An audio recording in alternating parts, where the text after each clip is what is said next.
Olá, pessoal do primeiro período. Aqui é a professora Gabriela, mais uma vez, em mais uma aula de genética e evolução. Pessoal, só para lembrar que alguns alunos ainda não me mandaram a atividade que eu passei na semana passada sobre genoma humano e hereditariedade.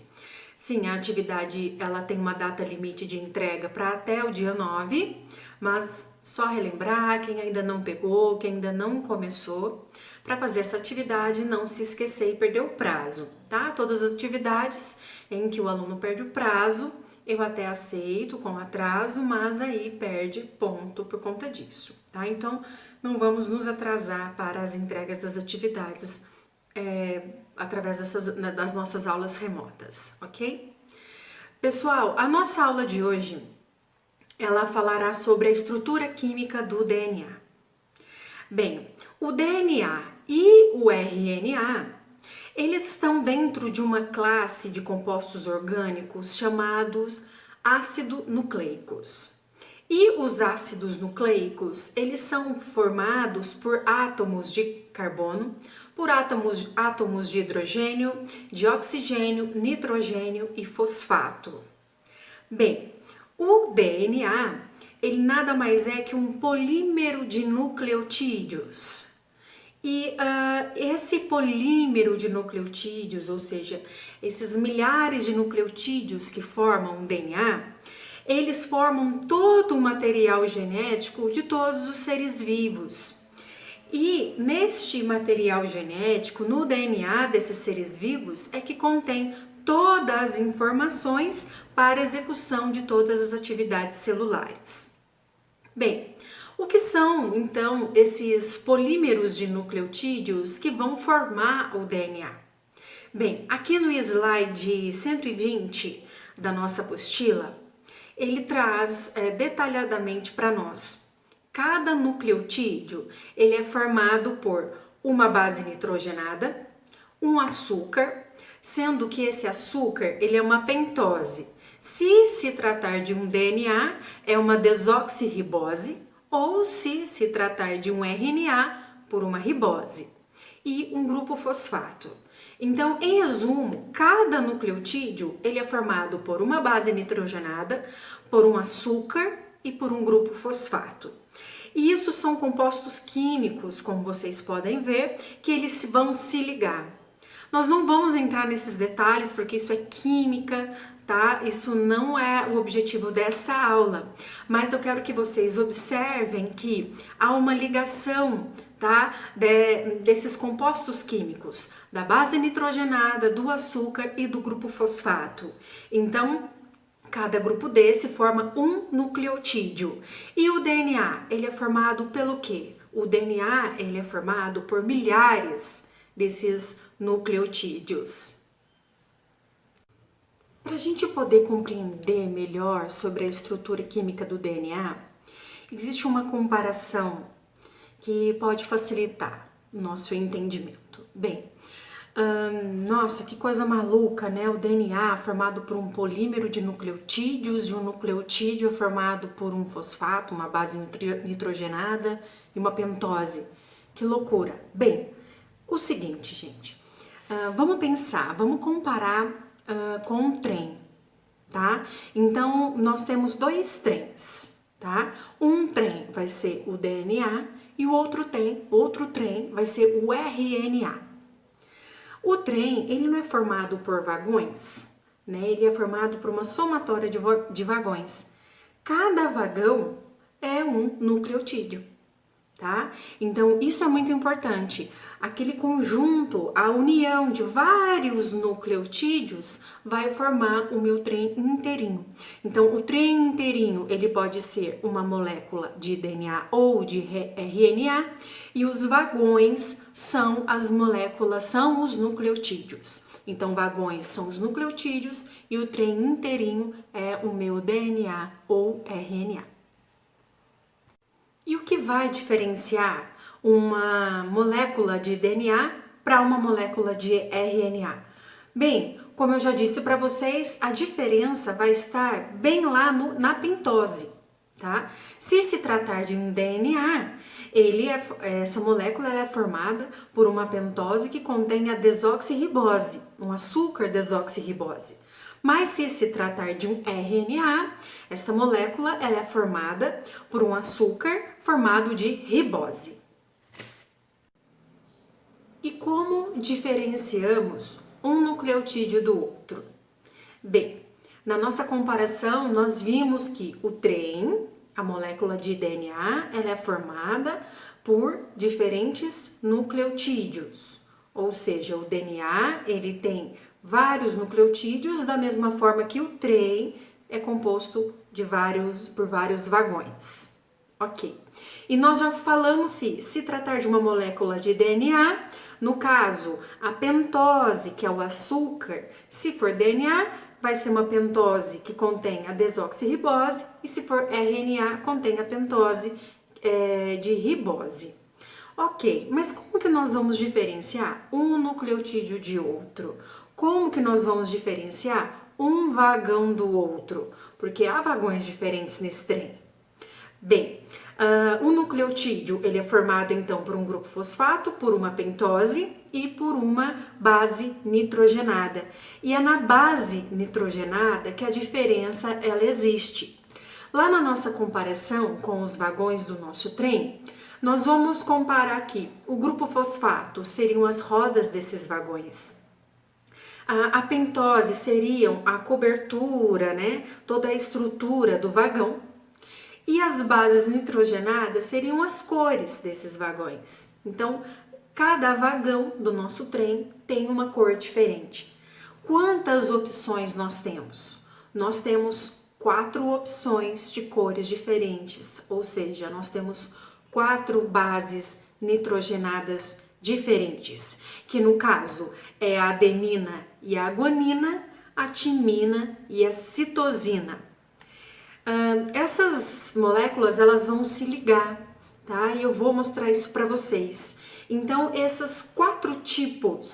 são 4 tipos de bases nitrogenadas, que são divididas entre purinas, que são a adenina e guanina, e as pirimidinas, que são a citosina e a tiamina. Nossa, como que eu vou memorizar isso? Bem, quando a gente fala em base nitrogenada do tipo purina, nós estamos dizendo que ela é pura.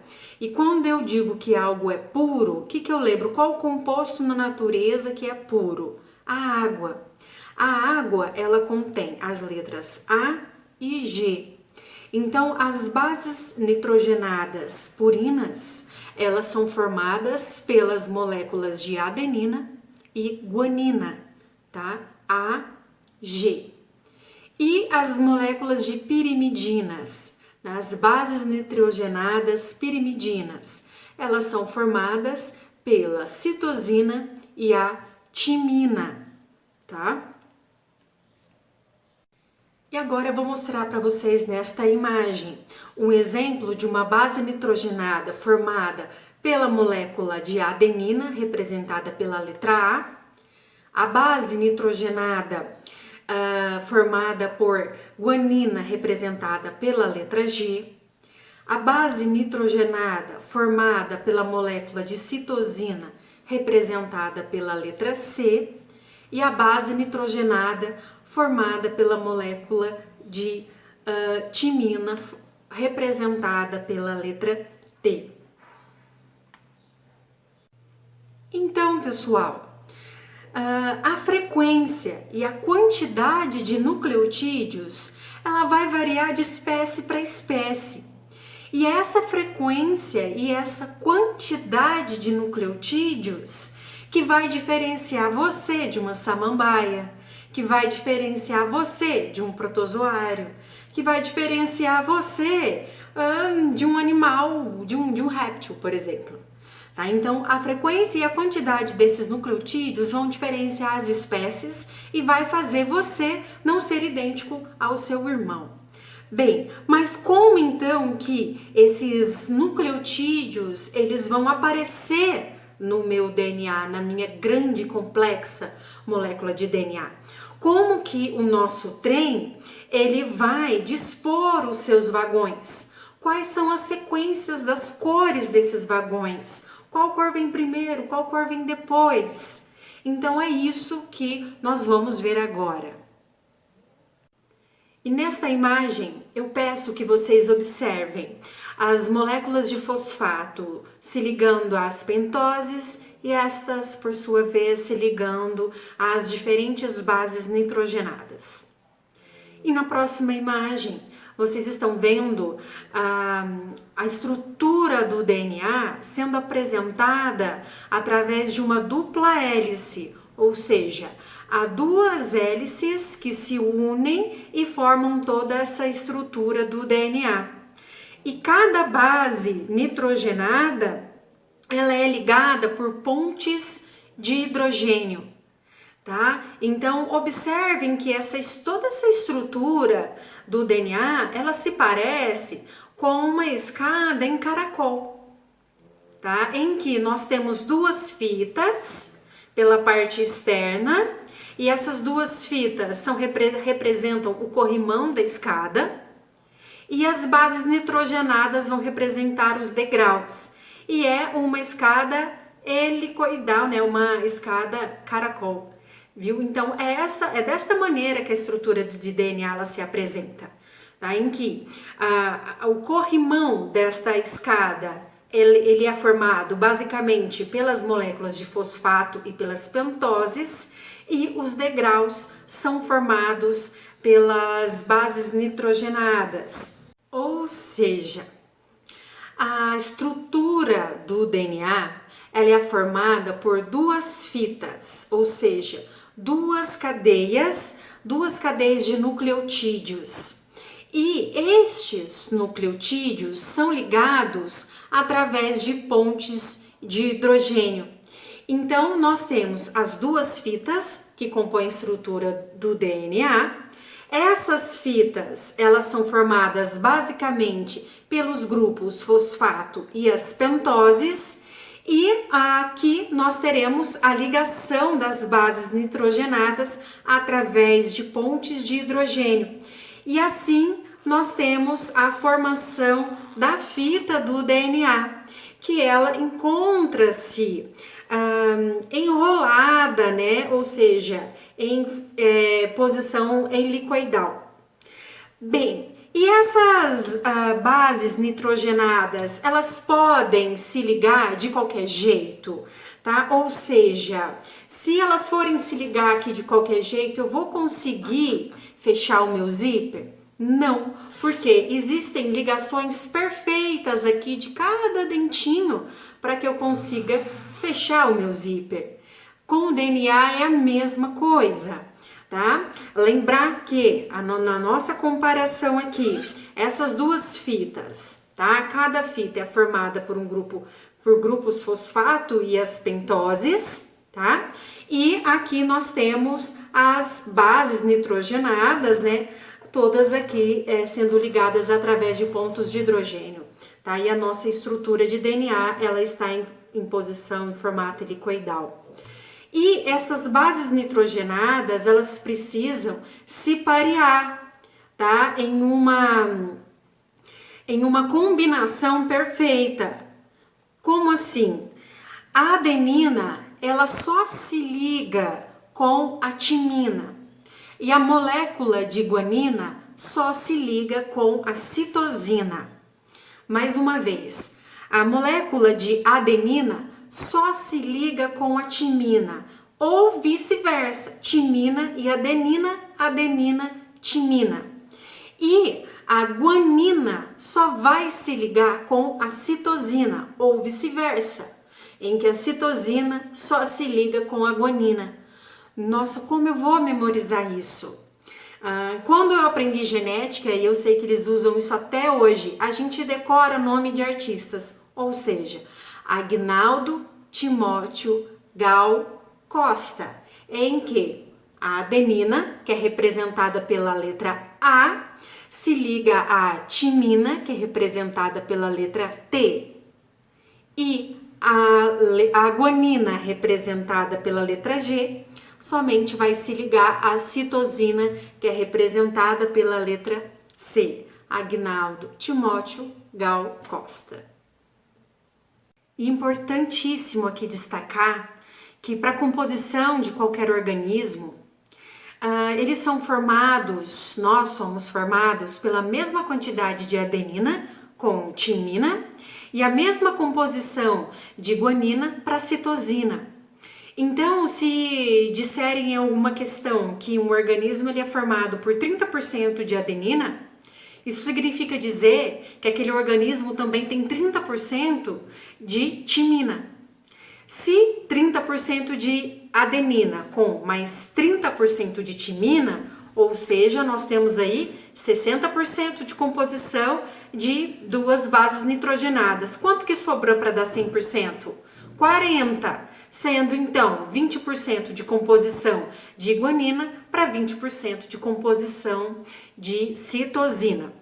Essa relação é uma relação chamada de relação de Chargaff, onde eu vou ter sempre a mesma quantidade de adenina para timina, porque o A se liga com T, e onde eu tenho a mesma quantidade de guanina para a mesma quantidade de citosina, em que o G se liga com o C. Esta é a relação de Chargaff, ok?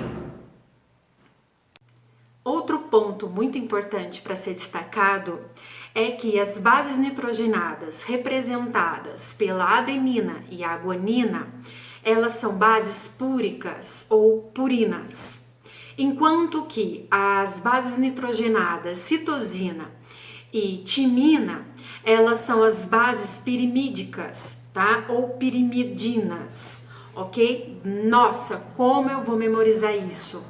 Bem, a adenina com a guanina, elas são púricas ou purinas, e isso nos lembra pureza.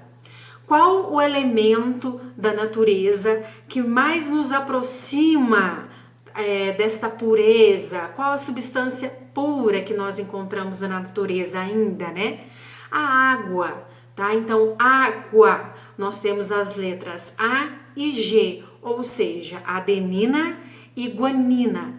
Então, as bases nitrogenadas, adenina e guanina, são bases púricas, ok?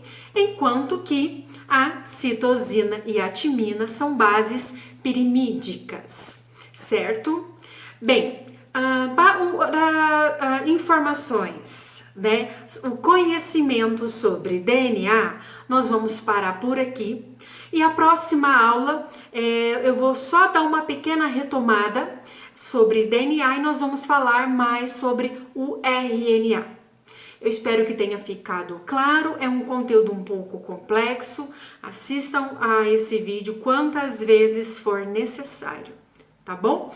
A gente se encontra no próximo momento. Uma boa semana para todo mundo. Beijo, fiquem com Deus.